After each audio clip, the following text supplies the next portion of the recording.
আসসালামু আলাইকুম। সবাইকে ঈদ উল ফিতরের অনেক অনেক শুভেচ্ছা। আশা করি সবাই ভালো আছেন। আজ আমরা সকালে একটু পরেই সেন্ট্রাল মস্কে যাব। তো সেখানে গিয়ে আমরা ঈদের নামাজের যে জামাত সেটা সম্পন্ন করব ইনশাআল্লাহ। আমার ছোট ছেলে, ওই যে আমার ওয়াইফ রেডি হচ্ছে।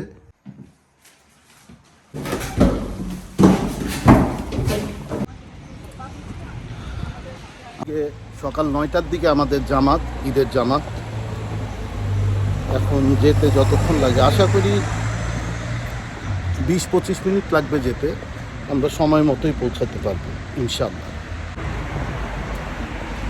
এই যে আমার ওয়াইফ, এই যে আইরিন। ঈদ মুবারক, সবাইকে ঈদের শুভেচ্ছা।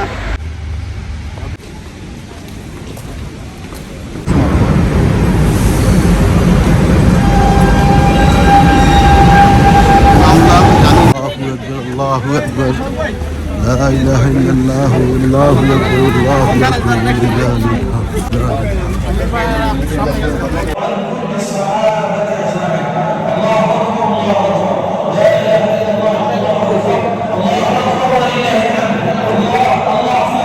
বিশাল এক জনসভা আমাদের ঈদ মিলনী। ঈদ মুবারক।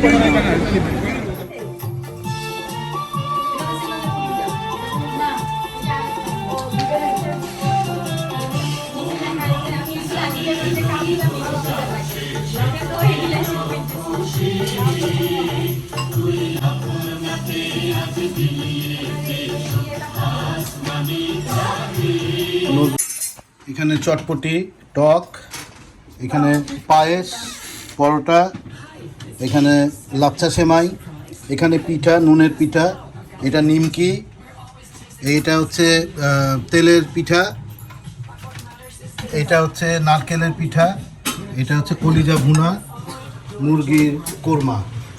এই হচ্ছে আজকে সকালের নাস্তা। ও এটা হচ্ছে পুডিং, এটা হচ্ছে কোকোনাট পুডিং। ঈদের বন্ধু মহল সবাই আমরা একসাথে ঈদ উদযাপন করতেছি। এটা হচ্ছে সায়েদ ভাই, ওনার ওয়াইফ রোজি ভাবি, ওনার মেয়ে সিয়া, এটা হচ্ছে আমার ওয়াইফ আইরিন, এটা চিনেন। ধন্যবাদ সবাইকে। এখন আমরা সকালের নাস্তা করব, যদিও এখন বাজে হচ্ছে 11:15, তারপরে একসঙ্গে আমরা একটা ঈদ ফিল করছি। ধন্যবাদ। ঈদ মুবারক, সবাইকে ঈদের শুভেচ্ছা। মাশাআল্লাহ, আমরা খাওয়া শুরু করছি।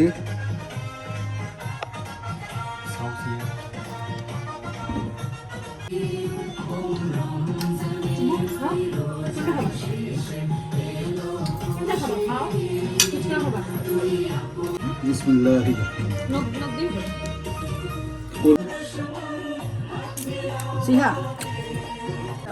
এটা হচ্ছে ফুচকা, এটা আমি খাবো। দাও।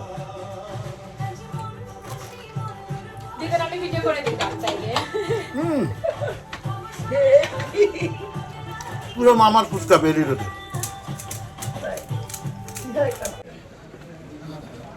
আজকে শুক্রবার, ঈদের দিন, জুম্মার নামাজ পড়তে যাচ্ছি আমাদের বাংলাপাড়া মাতৃমুনিজ, আমার বাসার উল্টা পাশেই। এখানে একটা বড় 2টা মসজিদ আছে, তো বড় মসজিদে আমরা যাচ্ছি।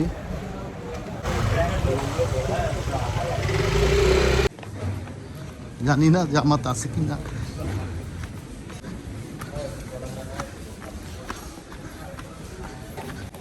যাক, আলহামদুলিল্লাহ জামাত পেয়ে গেছি। এই সেই মসজিদ।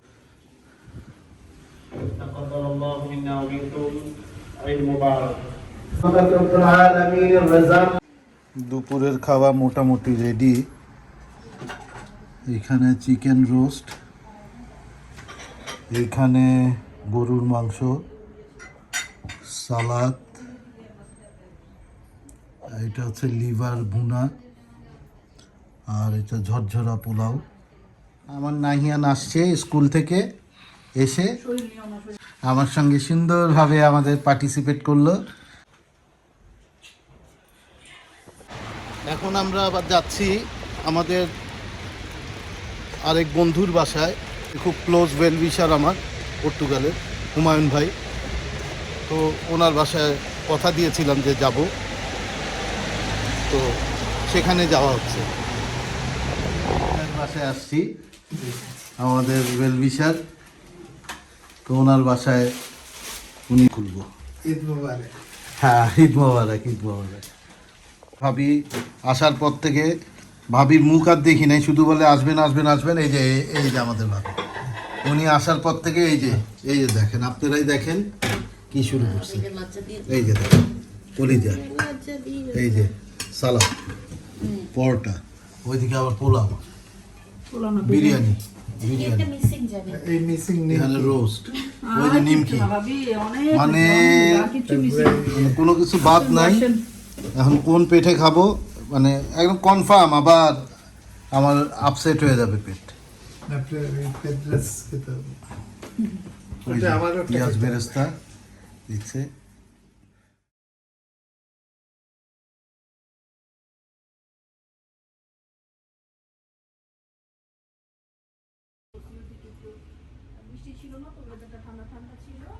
আজকের ঈদটা আমাদের খুব ভালোই কেটেছে। সবচেয়ে মজার বিষয়, আমরা 10:45 পৌনে 11টায় আমরা দোকান খুললাম রাত্রে, কারণ আমাদের রাত্রে হুমায়ুন ভাইদের বাসার থেকে আমার দোকান ওয়াকিং ডিস্টেন্স। আমি একটা দোকানে জিনিসও আনছিলাম রাখার জন্য, তো ওইটা রাখতেই আসছিলাম। রাখার পর দেখলাম যে কিছু কাস্টমার বললো যে তোমার দোকানটা খোলা, তাহলে তখন আমি খুলেই ফেললাম দোকানটা খুলে বাস মোটামুটি সেলও হচ্ছে। এখন পৌনে 12টা বাজে, আশা করি 12টা পর্যন্ত থাকবো, তারপর বাসার দিকে যাবো। যাই হোক, আজকে সারাদিন বেশ ভালোই কেটেছে। আমি পর্তুগালে আসার পর এইবারের ঈদটা মনে হলো যে একটা পূর্ণাঙ্গ ঈদ হয়েছে আমাদের। সকালবেলা আইরিন এবং আয়মান সহ সেন্ট্রাল মস্কে গিয়ে নামাজ পড়া, তারপর সেখান থেকে আয়মান স্কুলে চলে গেল, আমরা চলে আসলাম বাসায় এসে আমাদের মেহমান আসলো, আমরা একসঙ্গে খেলাম। হ্যাঁ, যাই হোক বেশ ভালো লেগেছে। তারপরে একটু গান বাজনা করার পর তারপর সেখান থেকে হুমায়ুন ভাই বারবার ফোন করলো। তো পরে মাগরিবের আগেই ওনার বাসার উদ্দেশ্যে গেলাম। 10:30টায় ওনার বাসার থেকে বের হয়েছি, রাইট। ওইখান থেকে আসতে 10 মিনিট লেগেছে। 10:40 থেকে 45 মিনিটে আমরা দোকানটা খুললাম। আমাদের পাশে থাকার জন্য সবাইকে ধন্যবাদ। আশা করি ভিডিওটি আপনাদের ভালো লেগেছে। সারাদিন কি কার্যকলাপ করলাম বিদেশে থেকে, তা যতটুকু সম্ভব দেখানোর চেষ্টা করেছি। তো যাই হোক, সবাই ভালো থাকবেন, সুস্থ থাকবেন। আমাদের চ্যানেলটি যারা সাবস্ক্রাইব করেননি অবশ্যই করবেন সাবস্ক্রাইব, এবং লাইক, শেয়ার, কমেন্ট করতে ভুলবেন না। ধন্যবাদ সবাইকে। ঈদ মোবারক।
সকাল প্রেমেতে অন্ধ কি দোষ দিবি তাতে বন্ধু তোর খুঁজে বেড়ায় সকাল দুপুর রাতে আগুন জ্বালাও পুরাও আমি দিলাম তাকে যায় তোরা ছিল বন্ধু ছিল পুরোটাই আগুন জ্বালাও পুরাও আমি দিলাম তাকে যায় তোরা ছিল বন্ধু ছিল পুরোটাই প্রেমেতে অন্ধ কি দোষ দিবি তাতে বন্ধু তোর খুঁজে বেড়ায় সকাল দুপুর রাতে আমার সবটুকু ভালোবাসা তোমায় ঘিরে আমার অপরাধ ছিল কতটুকু তোমার কাছে তুমি ক্ষমা করে দিও আমায়। সেই তুমি কেন এত অচেনা হলে? সেই আমি কেন তোমাকে দুঃখ দিলে কেমন করে এত অচেনা হলে তুমি কিভাবে এত বদলে গেছি আমি তোর সব কষ্ট হাতে সরিয়ে